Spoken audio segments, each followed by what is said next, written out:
बोलिए। ये नरसिंह भगवान है जिन्होंने ये विष्णु भगवान के अवतार हैं जिन्होंने नरसिंह भगवान का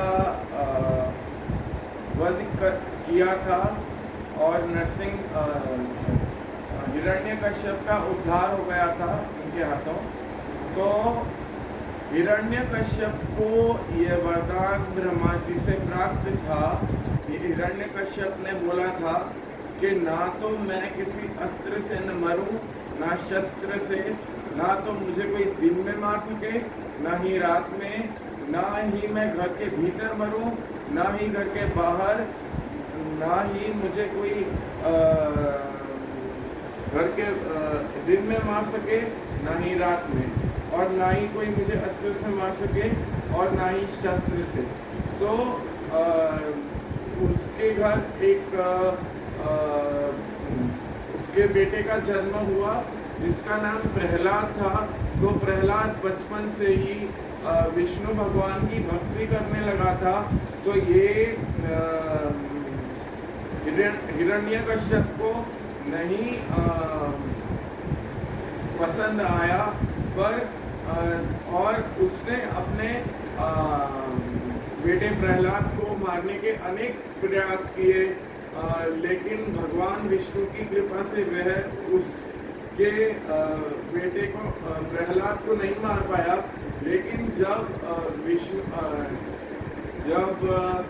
हिरण्यकश्यप ने प्रहलाद के ऊपर अपने अत्याचारों की अति कर दी, तो विष्णु भगवान ने अपना नरसिंह अवतार धारण किया और कि जिनका आधा शरीर मनुष्य का था और आधा शरीर सिंह का था। तो भगवान नरसिंह ने उसको संध्या अवेला में मारा था, यानी शाम को मारा था। तो नरसिंह फिर हिरण्यकश्यप ने पूछा कि तुम कौन हो? तो नरसिंह भगवान बोलते हैं मैं तेरी मृत्यु हूँ धूर्त। तो फिर उस हिरण्यकश्यप के सामने आकाशवाणी हुई कि तुझे ब्रह्मा जी का वरदान प्राप्त था कि तुझे ना तो मनुष्य मार सके, ना ही कोई पशु मार सके। तो भगवान नरसिंह ब्रह्मा की सृष्टि में नहीं है। ये ना तो नर है, ना तो पशु, ना सुर है, ना तो दैत्य, ना तो ये नरसिंह भगवान तुझे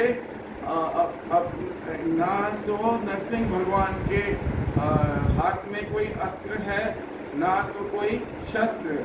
तुझे नरसिंह भगवान अपने नखों से मार रहे हैं। तो नरसिंह ये हिरण्यकश्यप को मारने के बाद भी नरसिंह भगवान का क्रोध शांत नहीं हुआ। तो शिवजी ने उनके क्रोध को शांत करने का प्रयास किया, तो वो शिवजी से भी नहीं हुए शांत और ब्रह्मा जी से भी नहीं हुए।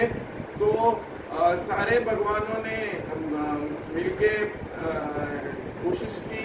देवी लक्ष्मी भी आई, देवी गंगा भी आई, फिर भी वो शांत नहीं हो रहे थे। तो उनको शांत करने के लिए प्रहलाद को ही बुलाया गया कि तुम नरसिंह भगवान के यानी विष्णु भगवान के सच्चे भक्त हो, तो तुम ही नरसिंह भगवान को शांत कर सकते हो।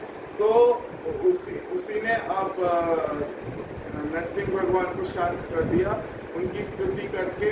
और फिर कहानी खत्म।